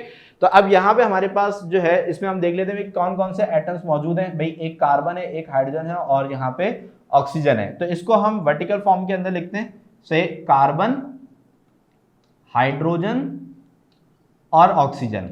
अब यहां पे हम ये देख लेंगे कि भाई कार्बन के कितने नंबर ऑफ एटम्स हैं, भाई कार्बन के नीचे क्या लिखा हुआ है, 6 लिखा हुआ है, इसका मतलब कार्बन के नंबर ऑफ एटम्स कितने हैं, 6 है। और हाइड्रोजन के कितने नंबर ऑफ एटम्स हैं, भाई हाइड्रोजन के नंबर ऑफ एटम्स जो है वो हमारे पास 12 हैं। इसके बाद ऑक्सीजन के कितने नंबर ऑफ एटम्स हैं, भाई ऑक्सीजन के नंबर ऑफ एटम्स हमारे पास अगेन 6 हैं। अब ये जो हमारे पास ये जो नंबर ऑफ एटम्स हमने लिखे हैं, सही, ये जो नंबर ऑफ एटम्स हमने लिखे हैं इनको हम इनके रिस्पेक्टिव एटॉमिक मासेस से मल्टीप्लाई करेंगे। तो ये बात भी मैंने आपको बताई भी है कि एटॉमिक मासेस जो हैं ये पेपर में गिवन होते हैं, लेकिन लास्ट टाइम चूंकि गिवन नहीं थे इससे मैं आपको यही कहूंगा कि इसको आप याद कर लें, सही। तो यहाँ पे हमारे पास कुछ बच्चे तो ऐसे होंगे कि जिनको याद हो भी गए होंगे, क्योंकि 2 दिन से हम न्यूमेरिकल्स कर रहे हैं, 2 क्लासेस से न्यूमेरिकल्स कर रहे हैं, सही। तो यहाँ पे हमारे पास क्या है कि भाई ये जो कार्बन है, तो कार्बन का एटॉमिक मास क्या होता है बेटा, कार्बन का एटॉमिक मास क्या होता है, किसको पता है भाई, ओके वेरी गुड, 12, सही है, वेरी गुड। तो कार्बन का एटॉमिक मास कितना होता है भाई, 12। और हाइड्रोजन का कितना होता है भाई, हाइड्रोजन का कितना होता है, 1, वेरी गुड, हाइड्रोजन का 1 होता है। और फिर ऑक्सीजन का कितना होता है भाई, ऑक्सीजन का 16, वेरी गुड, ऑक्सीजन का 16 होता है, ठीक है। तो अब यहाँ पे इनको हम पहले क्या कर लेते हैं भाई, मल्टीप्लाई कराते हैं। तो अगर मैं 6 को, सही, 6 को अगर मैं 12 से मल्टीप्लाई कराता हूँ, सही, 6 को अगर मैं 12 से मल्टीप्लाई कराता हूं तो क्या आंसर आएगा, 72, सही है। फिर इसके बाद अगर मैं 12 को 1 से मल्टीप्लाई कराता हूं तो क्या आंसर आएगा भाई, 12 आंसर आएगा। और फिर इसी तरीके से अगर मैं 6 को 16 से मल्टीप्लाई कराता हूं, सही, अगर मैं 6 को 16 से मल्टीप्लाई कराता हूं तो क्या आंसर आएगा, 96, वेरी गुड, सही है। तो यहाँ पे अब आपने क्या कर लिया कि कार्बन के नंबर ऑफ एटम्स को उसके एटॉमिक मास से मल्टीप्लाई करा दिया, और फिर जो हमारे पास यहाँ पे ये जो हाइड्रोजन के नंबर ऑफ एटम्स है उसको उसके एटॉमिक मास से मल्टीप्लाई करा दिया, और फिर ऑक्सीजन के नंबर ऑफ एटम्स को उससे एटॉमिक मास से मल्टीप्लाई करा दिया, और फिर जो आंसर आए हैं इन सबको हम क्या कर लेंगे, सम कर लेंगे, प्लस कर लेंगे, तो हमारा आंसर क्या आ जाएगा भाई, 180, सही, हमारा आंसर क्या आ जाएगा, 180। तो अगर 72 + 12 + 96 कराएंगे तो आंसर आएगा 180 AMU। तो ये हमारे पास क्या आ गया भाई, ये आ गया हमारे पास मॉलिक्यूलर मास। तो जिन बच्चों ने मॉलिक्यूलर मास वाली क्लास नहीं ली हुई थी, जिनको नहीं आता, उनके लिए ये मैंने यहाँ पे करके दिखाया कि भाई मॉलिक्यूलर मास हम किस तरीके से कैलकुलेट करते हैं, ठीक है भाई। तो अब चलते हैं भाई सॉल्यूशन की तरफ, सही है, और देखते हैं कि भाई अब इसका सॉल्यूशन जो है वो किस तरीके से होगा, ओके भाई। तो अब भाई सॉल्यूशन देख लेते हैं। सही, तो सबसे पहली जो चीज हमें मालूम करनी है वो मालूम करनी है मोल। तो भाई मोल का फॉर्मूला क्या होता है, मोल का फॉर्मूला होता है मास अपॉन मॉलिक्यूलर मास, ठीक है भाई। तो अब यहाँ पे हमारे पास क्या होगा कि भाई मोल इज इक्वल्स टू, तो यहाँ पे हमारे पास सबसे पहले क्या है ऊपर मास, तो मास हमें कितना दिया हुआ है, 8 ग्राम, तो यहाँ पे ऊपर आ जाएगा 8 ग्राम। और मॉलिक्यूलर मास, मॉलिक्यूलर मास हमने कितना निकाला भाई, मॉलिक्यूलर मास कितना निकाला, 180, तो यहाँ पे हमारे पास क्या आ जाएगा भाई, 180 आ जाएगा। तो अगर हम यहाँ पे क्या करते हैं कि भाई 8 / 180 करा दें, सही, 8 / 180 करा दें तो क्या आंसर आ रहा है भाई, 0.04 आ रहा है या फिर 0.4 आ रहा है, 0.04 है या फिर 0.4 है, 0.04, ओके। तो यहाँ पे हमारे पास जो आंसर आ रहा है वो आ रहा है 0.04, ठीक है भाई। तो यहाँ पे हमारे पास आंसर आ गया 0.04। ये किसका आंसर है भाई, ये मोल का आंसर है। तो यहाँ पे हमारे पास जो है इसके साथ हम यूनिट लगा देंगे मोल, ठीक है। तो यहाँ पे हमारे पास ये आंसर आ गया किसका, मोल का। अब नेक्स्ट जो चीज हमें मालूम करनी है वो है हमारे पास नंबर ऑफ मॉलिक्यूल्स, सही। नेक्स्ट हमें क्या मालूम करना है बेटा, नंबर ऑफ मॉलिक्यूल्स मालूम करना है। तो नंबर ऑफ मॉलिक्यूल्स के लिए हम फॉर्मूला लगाएंगे कौन सा, एवोगाड्रो नंबर का, विच इज n × Na, ठीक है। तो अब Na की वैल्यू तो कांस्टेंट होती है, ये तो आपको बात पता है, 6.02 एक्सपोनेंट 23। अब बस n की वैल्यू आपने यहाँ पे पुट करनी होगी जो कि हमने ऊपर निकाल रखी है। सही, तो बिल्कुल सेम जो आपने लास्ट न्यूमेरिकल किया है बिल्कुल सेम उसी तरीके से चल रहा है ये। ठीक है, तो अब यहाँ पे मोल की वैल्यू हमने क्या निकाली हुई है भाई, 0.04 मल्टीप्लाई बाय Na। Na की वैल्यू हमारे पास क्या हो जाएगी, Na की वैल्यू हमारे पास हो जाएगी 6.02 मल्टीप्लाई बाय 10 की पावर 23। सही है बेटा, तो यहाँ पे हमारे पास, अब मैंने आपको क्या बताया कि 10 की पावर 23 को तो हम टच नहीं करते क्योंकि हम सिंपल कैलकुलेटर से क्वेश्चन कर रहे हैं। तो अब यहाँ पे सिंपल क्या करेंगे कि 0.04 को मल्टीप्लाई करा देंगे 6.02 से, 0.04 को मल्टीप्लाई कराएंगे 6.02 से, तो जल्दी से बताएं क्या आंसर आ रहा है। अच्छा, ये आंसर आ रहा है 0.2408, 2408। सही है, 0.2408, 0.2408, तो ये हमारे पास आंसर आ रहा है। और यहाँ पे हमारे पास 10 की पावर जो 23 है वो बिल्कुल जो है वो एज इट इज रहेगी। ठीक है, अब चूंकि हमने क्या मालूम किया भाई, मॉलिक्यूल मालूम किए हैं, तो अब इसका यूनिट क्या हो जाएगा, मॉलिक्यूल हो जाएगा। तो यहाँ पे हमारे पास क्या आ जाएगा बेटा, मॉलिक्यूल, इसका यूनिट आ जाएगा। ठीक है, तो यहाँ पे हमारे पास ये हमारे पास क्या आ गया, ये हमारे पास आ गया नंबर ऑफ, ठीक है, ये हमारे पास क्या आ गया भाई, ये हमारे पास आ गया नंबर ऑफ मॉलिक्यूल। सही है, ठीक है। अच्छा, जो एक्सपोनेंट को क्या नाम है आगे बढ़ा के पावर कम कर रहे हैं वो भी सही है, ये सेम बात हुई ना। ठीक है, ठीक है, तो यहाँ पे हमारे पास क्या है कि भाई हमारे पास जो है वो क्या नाम है 0.24 है। अगर कुछ बच्चे ऐसे भी कर रहे हैं कि भाई वो पॉइंट को आगे बढ़ा के, सही है, यहाँ पे जो पावर है 23 से फिर 22 हो जाएगी, तो वो भी बात सही है, कोई इशू नहीं है इसके अंदर। सही है, लेकिन हम चूंकि सिंपल कैलकुलेटर से कर रहे होंगे तो हम जो है वो सिंपल मल्टीप्लाई करा के और एक्सपोनेंट 23 इसके एक साथ लिख देंगे। ठीक है बेटा, तो जिन बच्चों को लास्ट न्यूमेरिकल के अंदर अगर कोई भी प्रॉब्लम थी तो वो इसके अंदर मुकम्मल क्या में कंप्लीट हो जानी चाहिए, क्लियर हो जानी चाहिए, क्योंकि बिल्कुल as it is same question था। सही, डिफरेंट वैल्यूज और डिफरेंट कंपाउंड्स के साथ as it is same question था। ठीक है, तो यहाँ पे हमारे पास अगर किसी को भी इसका स्क्रीनशॉट लेना है तो वो जल्दी से ले ले, और फिर जो है वो फिर हम आगे नेक्स्ट टॉपिक की तरफ जो है वो मूव करेंगे।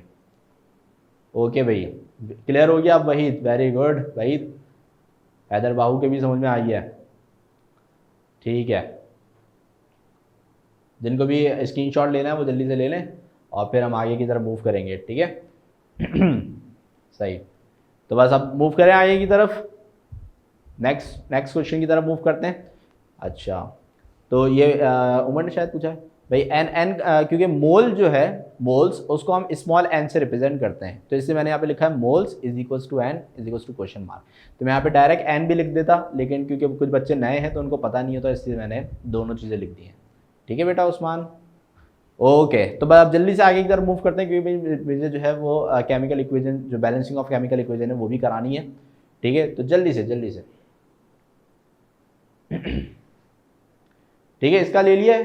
तो अब ये जो है, एक मिनट, ये पिछली वाली का है। अगर पिछली वाली का किसी ने नहीं लिया हो तो अब वो जल्दी से ले ले, ये पिछले वाले क्वेश्चन का है, ये पिछले क्वेश्चन का है, जल्दी से इसका ले लें। मैं रिमूव कर रहा हूँ, 1 2 3। ठीक है भाई, तो अब जो है मूव करते हैं भाई आगे की तरफ।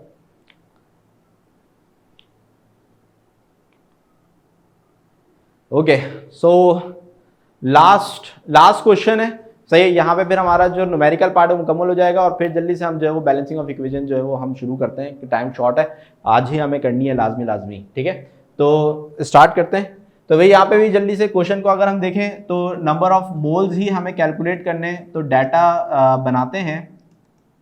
सही है, तो नंबर ऑफ मोल्स हमें कैलकुलेट करने हैं, तो मोल्स को रिप्रेजेंट करते हैं स्मॉल एन से। सही है, तो यहाँ पे मैं लिख देता हूँ भाई small N is equals to question mark. सही, यानी कि मुझे मोल मालूम करना है। इसके बाद वापस से प्रीवियस क्वेश्चन की तरह ही लिखा हुआ है कि भाई नंबर ऑफ मॉलिक्यूल्स को कैलकुलेट करें, तो मैं यहाँ पे लिख देता हूँ भाई number of molecules is equals to question mark, यानी कि वही दो चीजें मालूम करनी है जो कि हमने प्रीवियस क्वेश्चन में करी हैं। अब यहाँ पे क्या लिखा हुआ है सही है, यहाँ पे क्या लिखा हुआ भाई, and number of atoms present in 100 grams of H2SO4, सही। अब यहाँ पे हमारे पास क्या दिया हुआ है कि भाई यहाँ पे आपको क्या नाम है 100 नहीं बल्कि 10 ग्राम जो है वो आपको यहाँ पे मास दिया हुआ है, सही है, मास।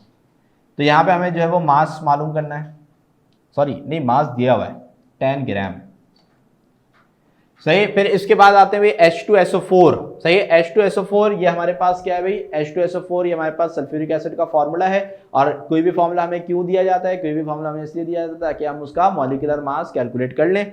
तो भाई अब इसका हम कर लेते हैं मॉलिक्यूलर मास कैलकुलेट करते हैं। तो मॉलिक्यूलर मास को हम रिप्रेजेंट करते हैं कैपिटल M से। अब जल्दी से स्टार्ट करते हुए H2SO4 है, तो सबसे पहले जितने भी एलिमेंट होते हैं हम उसको वर्टिकली लिस्ट कर लेते हैं, सही है। तो यहाँ पे हमारे पास पहला है H यानी कि हाइड्रोजन, दूसरा है S यानी कि सल्फर, और तीसरा है ऑक्सीजन, सही, और O यानी कि ऑक्सीजन। अब सबसे पहले हम इसके लिख लेते हैं नंबर ऑफ एटम्स को, सही है। तो यहाँ पे हमारे पास जो हाइड्रोजन है इसके नंबर ऑफ एटम्स कितने बेटा, 2, क्योंकि इसके नीचे 2 लिखे हुए हैं। सल्फर के नीचे कुछ नहीं लिखा हुआ, जब किसी भी चीज के नीचे कुछ नहीं लिखा होता तो उसको हम 1 कंसीडर करते हैं। तो यहाँ पे हमारे पास आ जाएगा 1। और फिर यहाँ पे हमारे पास ऑक्सीजन के कितने नंबर ऑफ एटम्स है बेटा, सही है, ऑक्सीजन के नंबर ऑफ एटम्स हमारे पास हैं 4, ठीक है। तो अब यहाँ पे जल्दी से इनके एटॉमिक मासेस से मल्टीप्लाई कराते हैं।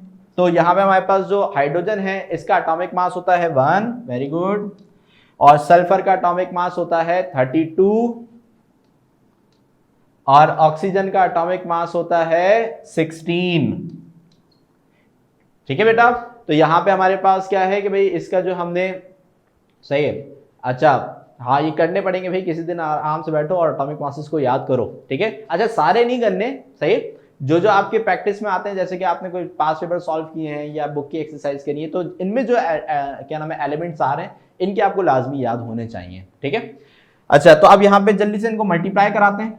तो इनको अगर हम मल्टीप्लाई कराएं तो 2 1 जा 2, और 1 इंटू 32 इज 32, और 4 into 16 4 into 16 is 64।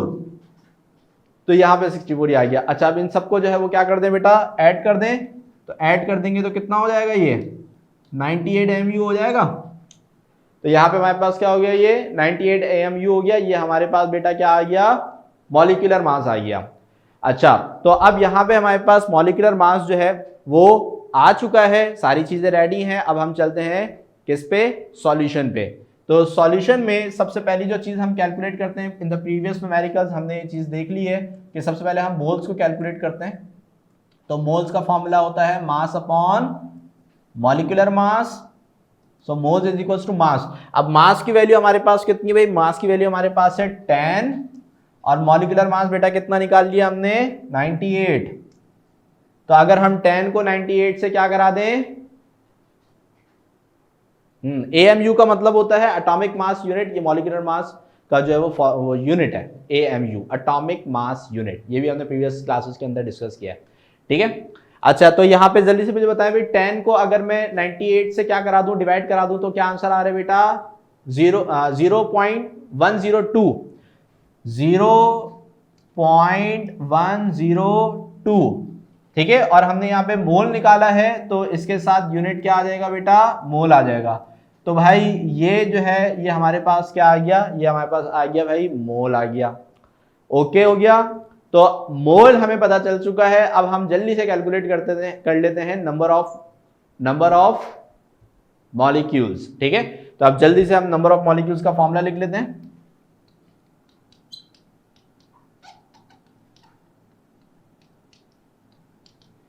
Number of molecules का जो फॉर्मूला है, ये एवोगाड्रो का फॉर्मूला इसमें लगेगा। तो इसका फॉर्मूला क्या हो जाएगा, n multiply by Na, previous जो दो न्यूमेरिकल्स के अंदर हमने लगाया।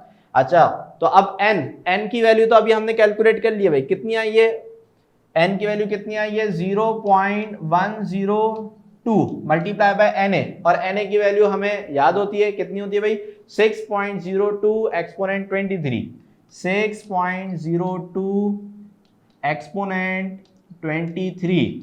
तो जल्दी से बेटा अब यहाँ पे 0.102 को मल्टीप्लाई करा दें 6.02 से, कितना आंसर आ गया, 0.614 एक्सपोनेंट 23 हमारे पास ऐसे ही आ जाएगा। अब चूंकि हमने नंबर ऑफ मॉलिक्यूल्स मालूम किए हैं तो यहां पे हमारे पास क्या होगा कि भाई इसके साथ हम यहां पे यूनिट मॉलिक्यूल लिख देंगे। तो इस तरीके से हमारे पास यहाँ पे बेटा क्या आ गया, ये हमारे पास आ गया नंबर ऑफ मॉलिक्यूल्स, और यहाँ पे हमारे पास ये न्यूमेरिकल भी मुकम्मल हो गया। तो किसी बच्चे को किसी भी स्टेप में जल्दी से कोई भी प्रॉब्लम हो तो पूछ लें, ताकि फिर हम जो है वो नेक्स्ट जो स्लाइड है वो ओपन करें।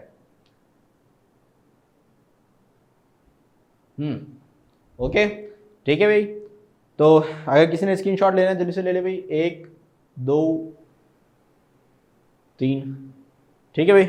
तो अब यहाँ पे जो है वो क्या नाम है, ये आपके बुक के कुछ एग्जाम्पल्स और कुछ जो एक्सरसाइज के अंदर जो क्वेश्चंस होते हैं ये वही क्वेश्चंस हैं, सही है, ये आपको बुक के अंदर ही मिल जाएंगे। और यहाँ पे हमने उसको सॉल्व कर लिया है, सारी क्वेश्चंस जो है वो हमने कवर कर लिए हैं। तो अब हम मूव करते हैं बैलेंसिंग ऑफ इक्वेशन की तरफ, सही, ताकि उसको भी जो है वो आज ही हम मुकम्मल कर लें। ठीक है बेटा, सही है, जल्दी से बेटा, अभी मैंने टाइम दिया तो था। स्क्रीनशॉट का जब मैं बोला करूँ फ़ौरन आप जो है वो स्क्रीनशॉट ले लिया करें, ठीक है। अच्छा, और आपको ग्रुप पे मिल जाएंगे, वो टीम आपको जो है वो बता देगी नोट्स के हवाले से, वो आपको ग्रुप पे प्रोवाइड करते जाएंगे, ठीक है। अच्छा, तो बस अब जो है वो हम नेक्स्ट टॉपिक की तरफ मूव कर रहे हैं, और नेक्स्ट टॉपिक हमारा जो है वो अब है बैलेंसिंग ऑफ केमिकल इक्वेशन।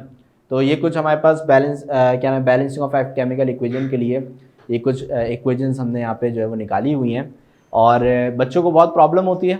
अगर जो है वो आज अगर कोई भी क्वेश्चन बच्चों का रह जाता है तो उसको घर पे जाके प्रैक्टिस करें, और फिर भी नहीं समझ में आती है तो फिर नेक्स्ट क्लास में हम ये बताएंगे, तो फिर मैं नेक्स्ट क्लास में जो है वो बैलेंसिंग ऑफ इक्वेशन फिर से जो है वो आपको एक दफ़ा रिवाइज करवा दूंगा, ठीक है।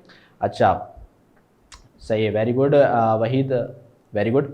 तो अब यहाँ पे हमारे पास क्या है कि भाई बैलेंसिंग ऑफ केमिकल इक्वेशन का जो तरीका मैं आपको बता रहा हूँ, सही है, उस तरीके से, यानी कि उस सीक्वेंस से अगर आप किसी भी इक्वेशन को बैलेंस करते हो तो आपकी जो इक्वेशन है वो बहुत आसानी से और बहुत जल्दी जो है वो बैलेंस हो जाएगी। सही, ये क्वेश्चन जो है वो समझ लें कि एक ऐसा क्वेश्चन है कि जो लाजमी जो है वो बोर्ड में आपको मिलेगा। कोई भी 3 इक्वेशन या 2 इक्वेशंस आपको जो है वो दी जाएंगी, और आपने करना ये होगा कि उसको बैलेंस करना होगा, सही, वो बैलेंस होंगी, आपको बैलेंस करना होगा, ठीक है। तो यहाँ पे हम क्या करेंगे कि भाई जल्दी से ये जो हमारे पास 5 एग्जाम्पल्स हैं, इसको कोशिश करेंगे कि ये आज हमारे पास जो है सारी की सारी कवर अप हो जाएँ, ठीक है। और फिर आप इसकी प्रैक्टिस करिएगा, और फिर जो भी क्वेश्चन हो उसको आप नेक्स्ट जो क्लास होगी उसके अंदर मुझसे डिस्कस कर सकते हैं, ठीक है। तो स्टार्ट करते हैं। अच्छा, अब यहाँ पे क्या है कि सबसे पहले मैं इक्वेशन 1 से नहीं, इक्वेशन 2 से जो है वो मैं इसको शुरू करूँगा, और इक्वेशन 1 जो है वो हम लास्ट में करेंगे, ठीक है। तो अब यहाँ पर हमारे पास क्या है कि भाई सबसे पहली जो हमारे पास इक्वेशन है, सही, सबसे पहली जो हमारे पास इक्वेशन है ये है हमारे पास KNO3 gives you KNO2 plus O2। ये हमारे पास जो है ये एक बैलेंसिंग इक्वेशन जो है वो एक हमें दी गई बैलेंस करने को। तो जिन बच्चों को आता है वेरी गुड, और जिन बच्चों को नहीं आता है तो वो अपने सारे कॉन्सेप्ट जो है वो यहाँ पे क्लियर करें, ठीक है। तो यहाँ पे क्या है कि जो हमारे पास नंबर 2 में जो इक्वेशन दी गई है इसको मैं यहाँ पे पहले कॉपी अप कर लेता हूँ। तो जो हमारे पास नंबर 2 में जो है ये लिखा हुआ है KNO3 gives you KNO2 plus O2, okay हो गया। अच्छा, तो अब यहाँ पे हमारे पास जो है ये इक्वेशन हमने यहाँ पे लिख ली। अब इसमें क्या है, सही, हाँ, इसलिए मुझे पता है ना, सही है, अगर मैं डायरेक्ट वो कराऊंगा ना, ठीक है, तो क्या होगा कि फिर बच्चे जो है थोड़ा कंफ्यूज आएंगे। तो पहले थोड़ी सी मैं उनको बेसिक चीज़ें सिखा दूँ, फिर उसके बाद मैं उसको, ठीक है ना, तो इसलिए। तो अब यहाँ पे क्या है कि सबसे पहले आप हमेशा कुछ रूल्स हैं उसको जहन में रखें, सही है, और उसके हिसाब से आप जो है वो इस क्वेश्चन को फिर सॉल्व करें, तो इंशाल्लाह जो है वो इक्वेशन आपकी बैलेंस हो जाएगी, ठीक है। तो अब यहाँ पे हमारे पास क्या है कि जो रूल्स हैं वो क्या है कि सबसे पहले नंबर 1, सही, नंबर 1 रूल ये है कि भाई अगर आपके पास कोई भी इक्वेशन दी गई है तो उसके अंदर हाइड्रोजन और ऑक्सीजन के अलावा अगर कोई भी एलिमेंट है पहले आप उसको बैलेंस करें। सबसे पहले आपने उसको बैलेंस करना है, ठीक है। यानी कि इन द फर्स्ट स्टेप, सही, in the first step other than hydrogen and oxygen, तो यहाँ पे हमें क्या करना है कि in the first step other than hydrogen and oxygen कोई भी एलिमेंट हमारे पास है, सबसे पहले हमने उसको बैलेंस करना होगा। सही है, यानी कि हम फर्स्ट स्टेप के अंदर कभी भी हाइड्रोजन और ऑक्सीजन को बैलेंस नहीं करते। सही है, तो फर्स्ट स्टेप के अंदर हम हाइड्रोजन और ऑक्सीजन को बैलेंस नहीं करेंगे। ठीक है बेटा। अच्छा, और फिर दूसरी चीज नंबर 2, अब नंबर 2 सही है, यानी कि सेकंड स्टेप के ऊपर हम जो है हमेशा हाइड्रोजन को बैलेंस करते हैं। सही है, यानी कि इन द सेकंड स्टेप हम हमेशा किसको बैलेंस करेंगे, हाइड्रोजन को बैलेंस करेंगे। ठीक है, और फिर लास्ट स्टेप जो होगा इन द थर्ड स्टेप, हम उसमें जो है वो फिर ऑक्सीजन को बैलेंस करेंगे। ठीक है, अब जरूरी नहीं है कि हर क्वेश्चन में हाइड्रोजन हो, अगर हाइड्रोजन नहीं है तो इन द सेकंड स्टेप आप ऑक्सीजन को बैलेंस कर लेंगे, और ऐसा भी नहीं होता कि जरूरी कि हर इक्वेशन में ऑक्सीजन हो, तो अगर ऑक्सीजन नहीं है तो जब आप हाइड्रोजन को बैलेंस करेंगे तो आपकी इक्वेशन जो है वो बैलेंस हो जाएगी। ठीक है बेटा, तो यहाँ पे हमारे पास क्या है कि इन 3 स्टेप्स को आप ध्यान में रखिएगा। In the first step hydrogen और ऑक्सीजन के अलावा अदर देन कोई भी अगर एलिमेंट मौजूद है तो आप उसको पहले बैलेंस कर लें। सही है, उसके बाद आप हाइड्रोजन को बैलेंस कर लें और फिर उसके बाद आप ऑक्सीजन को बैलेंस कर लें। ठीक है बेटा, तो यहाँ पे इस चीज का जो है वो आपने जो है वो ख्याल रखना होगा। ठीक है, अब स्टार्ट करते हैं। अब हमेशा याद रखिएगा कि जब भी आप किसी भी इक्वेशन को बैलेंस कर रहे हो तो आप इनके जो नीचे जो नंबर होते हैं ना, जैसे कि यहाँ पे क्या लिखा हुआ है 3, यहाँ पे नीचे क्या लिखा हुआ है 2, ये जो 2, सही है, आप इसको कभी भी नहीं छेड़ते। सही है, हम इसको कभी भी चेंज नहीं करते, यानी कि हम एलिमेंट के नीचे कभी भी नंबर नहीं लगाते। तो फिर सर हम नंबर कहाँ पे जो है वो इंक्रीज या डिक्रीज करना है, तो हम नंबर्स को कहाँ पे इंक्रीज या डिक्रीज करेंगे, तो हम हमेशा जो नंबर है वो इसके कोफिशिएंट में लगाते हैं, यानी कि ये जो इसके स्टार्टिंग में जो जगह है, यानी कि शुरू में, सही है, नंबर हमेशा हम यहाँ पे जो भी हमें चेंजिंग करनी है, सही है, उसको हम सही स्टार्टिंग में यानी कि कोफिशिएंट की जगह पे जो है वो नंबर्स को कम या ज्यादा कर सकते हैं। कभी भी नीचे वाले नंबर्स यानी कि जो सबस्क्रिप्ट में नंबर लिखे हुए होते हैं उनको हमें कभी भी नहीं छेड़ना होता। ठीक है, तो सबसे पहले इस इक्वेशन के अंदर हम देख लेते हैं कि भाई हमारे पास कौन कौन से एलिमेंट्स हैं और उनकी दोनों साइड्स के ऊपर कितनी कितनी तादाद है, ताकि फिर हम उसको इसी हिसाब से बैलेंस करें।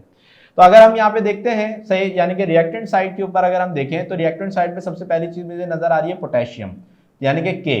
अब K की यहाँ पे कितने नंबर ऑफ एटम्स हैं भाई, पूरे साइड पे हमारे पास K की जो नंबर ऑफ एटम्स हैं वो है 1।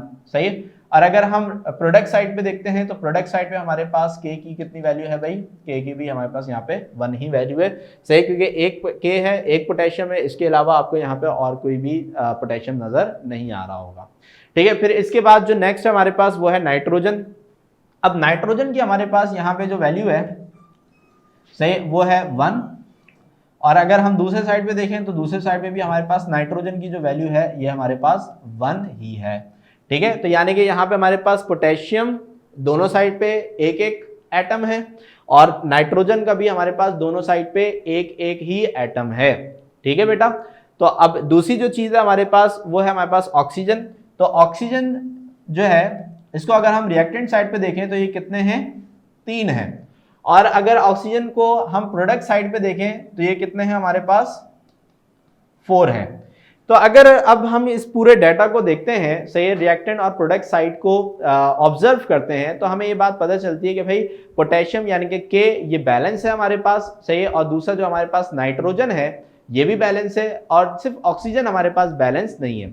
अब इसके अंदर हाइड्रोजन तो है ही नहीं, तो इसका मतलब ये है कि हम जो है वो अब डायरेक्टली, क्योंकि अदर देन हाइड्रोजन और ऑक्सीजन एलिमेंट्स को हम पहले बैलेंस करते हैं। सही, तो यहां पे हमारे पास क्या है कि भाई अदर देन हाइड्रोजन और ऑक्सीजन के जो हमारे पास, ठीक है, जो हमारे पास यहाँ पे एलिमेंट्स हैं वो तो पहले से ही बैलेंस है, पोटेशियम भी बैलेंस है और नाइट्रोजन भी बैलेंस है, दोनों चीजें हमारे पास यहाँ पे बैलेंस है। ठीक है, अच्छा स्क्रीन ब्लर हो रही है बेटा, जल्दी से जो है ना वो रिकनेक्ट कर लो, रीज्वाइन कर लो, सही है ना, और फिर स्क्रीन सही हो जाएगी। ठीक है, अच्छा, तो यहाँ पे हमारे पास क्या है कि भाई ये तो बैलेंस है, अब ऑक्सीजन को बैलेंस करना है हमने। ठीक है, तो अब यहाँ पे जो है ये जो इक्वेशन है, ठीक है, इसको मैं यहाँ पे रीराइट करता हूं, K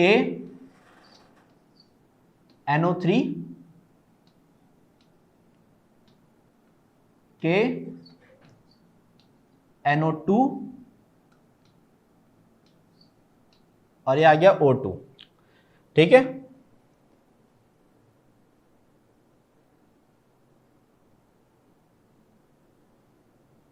ओके, तो अब यहां पे हमारे पास क्या है कि भाई हमारे पास जो रिएक्टेंट साइड है यहां पे ऑक्सीजन कितने हैं भाई, हमारे पास 3, सही, 3 ऑक्सीजन।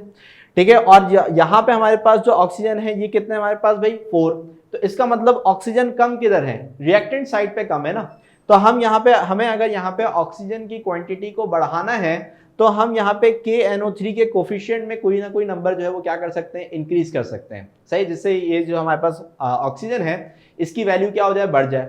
अब सर हम यहाँ पे क्या नंबर लगाएं, अब भाई आप अगर यहाँ पे सबसे कम नंबर यानी कि अगर 1 लगाते हो तो इससे तो इसके ऊपर कोई भी फर्क नहीं पड़ेगा, सही है, 1 से तो कोई भी फर्क नहीं पड़ेगा, वही रहेंगे। अब 1 से बड़ा हमारे पास क्या हो सकता है भाई, 1 से बड़ा हमारे पास अब नंबर जो है वो 2 हो सकता है। तो आप पहले यहाँ पे 2 लगाओ और फिर चेक करो, ठीक है। तो यहाँ पे अगर हम क्या करते हैं कि भाई इधर हम अगर जो है वो क्या लगा देते हैं, 2 लगा देते हैं, सही। तो अब 2 लगाने से हमारे पास होगा क्या कि भाई हमारे पास यहाँ पे जो पोटेशियम है ये भी 2 से मल्टीप्लाई हो जाएगा और नाइट्रोजन भी 2 से मल्टीप्लाई हो जाएगा और ऑक्सीजन भी 2 से मल्टीप्लाई हो जाएगा, सही। जिसकी वजह से हमारे पास यहाँ पे होगा क्या कि भाई पोटेशियम की जो वैल्यू है, सही, वो अब हमारे पास क्या हो जाएगी, 1 के बजाय 2 हो जाएगी। और नाइट्रोजन की वैल्यू हमारे पास क्या हो जाएगी, 1 के बजाय, सही, 2 हो जाएगी। और ऑक्सीजन की वैल्यू अब हमारे पास क्या हो जाएगी, 2 3 6, सही है। ऑक्सीजन की वैल्यू हमारे पास कितनी हो जाएगी, 6 हो जाएगी, ठीक है। अब यहाँ पे हमने क्या किया कि भाई सबसे छोटा नंबर हम चूंकि 2 ही लगा सकते थे, वो हमने यहाँ पे लगा दिया, जिसकी वजह से हमारे पास क्या हुआ कि जो पोटेशियम और नाइट्रोजन, सही, जो कि हमारे पास पहले से बैलेंस थे, अब वो भी बैलेंस नहीं रहे, सही है। तो आप यहाँ पे देख सकते हो कि भाई जो पोटेशियम है अब इसकी वैल्यू यहाँ पे 2 हो चुकी है, यहाँ पे क्या है 1। नाइट्रोजन की वैल्यू यहाँ पे 2 हो चुकी है, यहाँ पे क्या है 1। तो अब यहाँ पे हमारी जो अब फर्स्ट प्रियोरिटी है, सही है, वो अदर देन हाइड्रोजन और ऑक्सीजन के जो एलिमेंट्स हैं उनको पहले बैलेंस रखना होती है। तो अब चूंकि यहाँ पे पोटेशियम और नाइट्रोजन की वैल्यू जो है वो क्या हो चुकी है, 2 हो चुकी है, तो हमें फौरन अब इनकी वैल्यू को भी 2 करना होगा। तो इसके लिए हम क्या करेंगे, यहाँ पे भी हम क्या लगा देंगे, 2 लगा देंगे, सही। यहाँ पे भी हम क्या लगा देंगे बेटा, 2 लगा देंगे, सही। अब चेक करते हैं, तो यहाँ पे अब पोटेशियम की वैल्यू कितनी हो गई भाई, 1 से क्या हो गई, 2 हो गई। और नाइट्रोजन की भी जो वैल्यू है हमारे पास ये 1 से क्या हो गई, 2 हो गई। अब ऑक्सीजन भी हम चेक कर लेते हैं। ऑक्सीजन अगर हम चेक कर लें, सही, तो यहाँ पे हमारे पास, सही, 2, सही, 2 2 4, ये कितने हो गए 4। और इसके साथ यहाँ पे हमारे पास क्या लिखा हुआ है भाई, 2 ऑक्सीजन अलग से हैं, ठीक है। तो यहाँ पे हमारे पास क्या हो गया भाई, 2 2 4 और +2, तो 4 + 2 कितना हो गया हमारे पास, 4 + 2 ये हो गया हमारे पास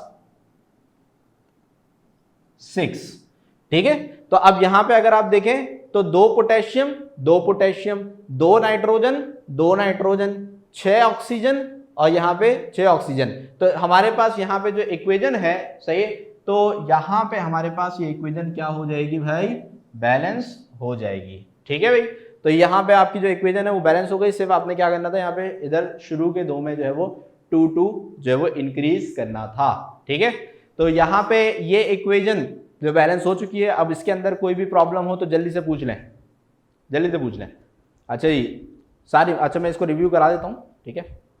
आज समझ आ गया आपको, ठीक है। जिसको समझ में आ गया है वो बता दें, और जिसको समझ में नहीं आया उसके लिए मैं एक बार रिव्यू करा दूंगा, कोई इशू नहीं है, सही है, ओके, ठीक है। हाँ सारी मैंने देख लिया बेटे, सही है, समझ में आ गया है। सुनैना फरीद नहीं आया आपको, ठीक है, रिव्यू करा देते हैं, सही है, ओके, सही है, ठीक है, आपको आ गया, ठीक है, ओके। महक आपको समझ में आ गया, उमर नो प्रॉब्लम, ओके, और जितने बच्चे भी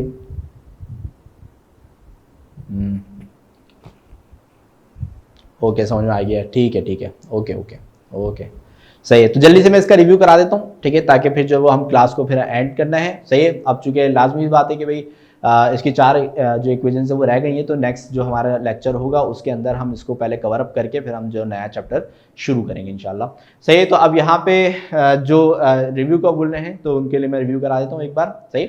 तो जल्दी से इसको देख लें।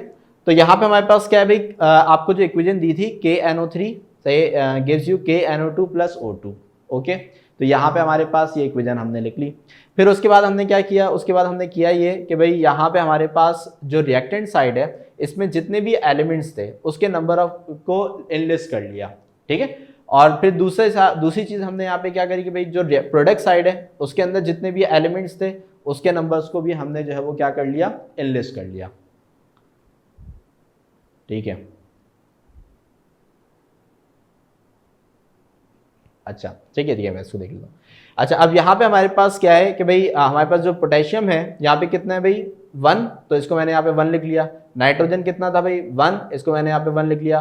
और ऑक्सीजन कितना था भाई यहाँ पे हमारे पास 3, तो इसको भी मैंने यहाँ पे 3 लिख लिया। ठीक है, इसी तरीके से यहाँ पे भी पोटेशियम हमारे पास 1 था, 1 लिख लिया। नाइट्रोजन हमारे पास 1 था, 1 लिख लिया। और ऑक्सीजन हमारे पास जो है वो 4 थे, सही है, उसको मैंने यहाँ पे 4 लिख लिए। ठीक है, अच्छा जिसको भी अभी वॉइस में या फिर उसमें वॉइस में या फिर वीडियो में कोई मसला आ रहा हो तो वो रीज्वाइन कर ले, सही है, थोड़ा अभी नेट का इशू चल रहा है। सही है, अब यहाँ पे हमारे पास क्या है कि भाई फिर हमने क्या किया कि जो इक्वेशन हमें दी गई थी इसको यहाँ पे रीराइट किया और उसको बैलेंस करना हमने शुरू किया। तो बैलेंस करने के लिए मैंने आपको 3 स्टेप बताए कि भाई पहले आप हाइड्रोजन और ऑक्सीजन के अलावा जो एलिमेंट है आप पहले उसको बैलेंस किया करो, फिर उसके बाद हाइड्रोजन को बैलेंस किया करो और फिर उसके बाद ऑक्सीजन को बैलेंस किया करो। तो इस स्टेप से अगर आप करोगे तो इंशाल्लाह फिर आपकी जो इक्वेशन है वो बैलेंस हो जाएगी। तो अब यहाँ पे हमारे पास क्या है कि भाई हमने देखा कि भाई यहाँ पे पोटेशियम 1 है, यहाँ पे भी पोटेशियम 1 है, यहाँ पे नाइट्रोजन 1 है, यहाँ पे भी नाइट्रोजन 1 है, यानी कि हमारे पास अदर देन हाइड्रोजन और ऑक्सीजन जो एलिमेंट्स हैं वो तो पहले से ही बैलेंस थे। अब इसके बाद बारी आती है हाइड्रोजन की, तो हाइड्रोजन तो हमारे पास इस इक्वेशन में है ही नहीं, तो हाइड्रोजन तो है ही नहीं, तो उसको हम छोड़ देंगे। फिर हम कहाँ जाएंगे, ऑक्सीजन की तरफ। अब ऑक्सीजन यहाँ पे यानी कि प्रोडक्ट रिएक्टेंट साइड पे हमारे पास 3 थे, सही है, और ऑक्सीजन जो है वो हमारे पास कितने थे, 4 थे। तो अब यहाँ पे हमें क्या करना था कि भाई इधर ऑक्सीजन की वैल्यू को जो है वो इंक्रीज करना था। अब ऑक्सीजन की वैल्यू को इंक्रीज करने के लिए हमें शुरू में कोई ना कोई नंबर बढ़ाना होगा। अब सबसे छोटा जो नंबर है वो 1 होता है। अब 1 अगर मैं लगाता तो 1 से मल्टीप्लाई होकर तो कोई फर्क इस पे पड़ना नहीं था। तो सबसे छोटा नंबर जो था हमारे पास वो था हमारे पास क्या, 2। तो 2 मैंने यहाँ पे लगा दिया। अब जैसे ही 2 लगाया तो 2 लगाते ही पोटेशियम की वैल्यू हमारे पास कितनी हो गई, 2 हो गई, सही है। नाइट्रोजन की वैल्यू कितनी हो गई, 2 हो गई। और ऑक्सीजन की वैल्यू 2 3 क्या हो गई, 6 हो गई।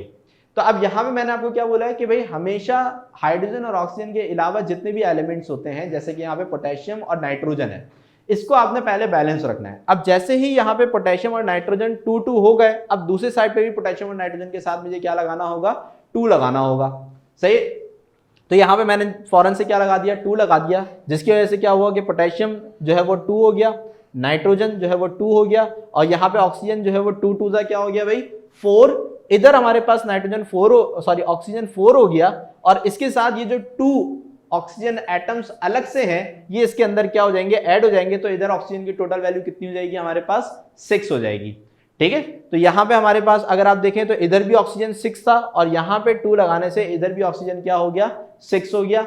अब पोटेशियम नाइट्रोजन और ऑक्सीजन, इनकी जो दोनों साइड्स पे वैल्यूज हैं वो हमारे पास क्या है, बिल्कुल सेम हो गई। तो यहाँ पे हमारे पास ये क्या हो जाएगा भाई, बैलेंस हो जाएगा। ठीक है, तो यहाँ पे ये जो था, सही है, ठीक है, ये जो था हमारे पास यहाँ पे ये इक्वेशन जो है वो बैलेंस हो चुकी है।